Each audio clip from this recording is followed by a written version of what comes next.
नमस्कार दोस्तों।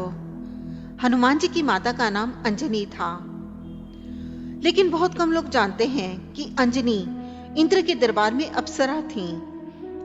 माता अंजनी पूर्व जन्म में देवराज इंद्र के दरबार में अप्सरा पुंजिक स्थला थीं। बालपन में वे अत्यंत सुंदर और स्वभाव से चंचल थीं। एक बार अपनी चंचलता से ही उन्होंने तपस्या करते एक तेजस्वी ऋषि के साथ अभद्रता कर दी। गुस्से में आकर ऋषि ने पुंजिक स्थला को श्राप दे दिया कि जा, तू वानर की तरह स्वभाव वाली वानरी बन जा। ऋषि के श्राप को सुनकर पुंजिक स्थला ऋषि से क्षमा याचना मांगने लगी। तब ऋषि ने दया दिखाई और कहा कि तुम्हारा वह रूप भी परम तेजस्वी होगा। तुमसे एक ऐसे पुत्र का जन्म होगा जिसकी कीर्ति और यश से तुम्हारा नाम युगों युगों तक अमर हो जाएगा। इस तरह अंजनी को वीर पुत्र का आशीर्वाद मिला। ऋषि के श्राप से त्रेता युग में अंजनी को नारी वानर के रूप में धरती पर जन्म लेना पड़ा।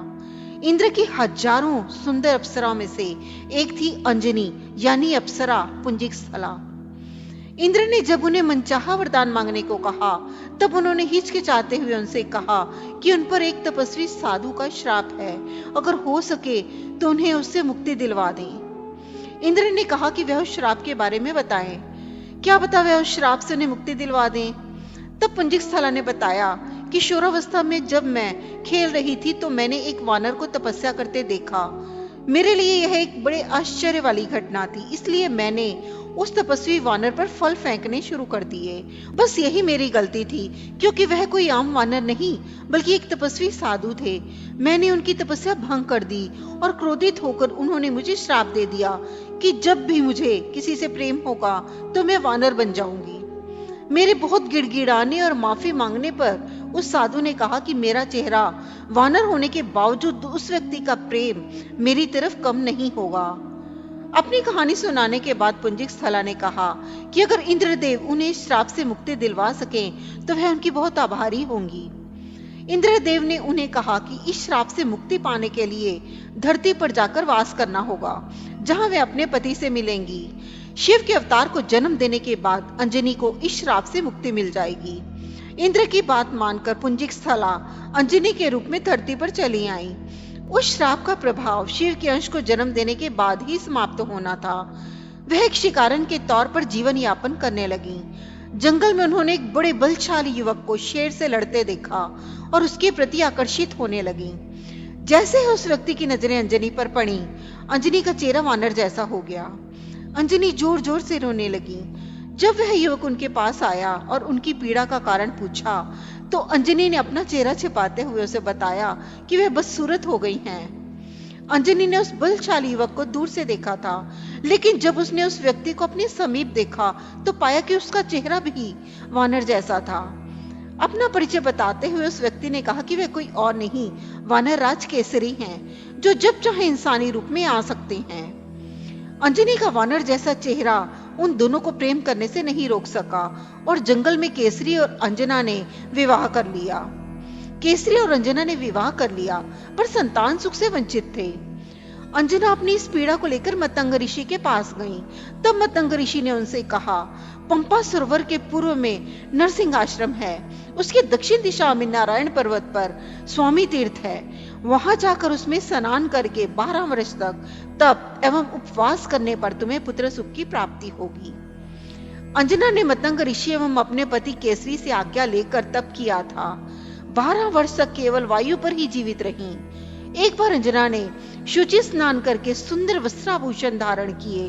तब वायु देवता ने अंजना की तपस्या से प्रसन्न होकर उसके कान में प्रवेश कर उसे वरदान दिया कि तुम्हारे यहाँ सूर्य, अग्नि एवं स्वर्ण के समान तेजस्वी वेद वेदांगों का मर्मज्ञ महाबली पुत्र होगा। इस आशीष के बाद वे शिव की आराधना और तपस्या में लीन रहीं। तब प्रसन्न होकर शिव ने उन्हें वरदान मांगने को कहा। अंजना ने शिव को कहा कि साधु के श्राप से मुक्ति पाने के लिए उन्हें शिव के अवतार को जन्म देना है, इसलिए शिव बालक के रूप में उनकी कोख से जन्म ले। तथास्तु कहकर शिव अंतर्ध्यान हो गए। इस घटना के बाद एक दिन अंजना शिव की आराधना कर रही थी और दूसरी तरफ अयोध्या के महाराज दशरथ अपनी 3 रानियों के कौशल्या, सुमित्रा और कैकेयी के साथ पुत्र रतन की प्राप्ति के लिए श्रृंगी ऋषि को बुलाकर पुत्र कामेष्टि यज्ञ के साथ यज्ञ कर रहे थे। यज्ञ की पूर्णाहुति पर स्वयं अग्निदेव ने प्रकट होकर श्रृंगी को खीर का एक स्वर्ण पात्र दिया और कहा कि यह खीर राजा की तीनों रानियों को खिला दो। राजा की इच्छा अवश्य पूर्ण होगी। जिसे तीनों रानियों को खिलाना था, लेकिन इस दौरान एक चमत्कारिक घटना हुई। एक पक्षी उस खीर की कटोरी में थोड़ी सी खीर ले गया और तपस्या में लीन अंजना के हाथ में गिरा दिया। अंजना ने शिव का प्रसाद समझकर उसे ग्रहण कर लिया। तब हनुमान जी का जन्म त्रेता युग में अंजना के पुत्र के रूप में चैत्र शुक्ल की पूर्णिमा की महानिशा में हुआ। अंजना के पुत्र होने के कारण ही हनुमान जी को आंजनेय नाम से भी जाना जाता है, जिसका अर्थ होता है अंजना द्वारा उत्पन्न। उनका एक नाम पवन पुत्र भी है, जिसका शास्त्रों में सबसे ज्यादा उल्लेख मिलता है। शास्त्रों में हनुमान जी को वातात्मज भी कहा गया है। वातात्मज यानी जो वायु से उत्पन्न हुआ हो। इस तरह माता अंजनी ने सिर्फ बजरंगबली को जन्म देने के लिए पृथ्वी पर अवतरण लिया था। दोस्तों, कैसा लगा आपको आज का ये प्रसंग? अगर पसंद आया हो तो इसे लाइक कीजिए, शेयर कीजिए, चैनल को सब्सक्राइब कर दें। नमस्कार।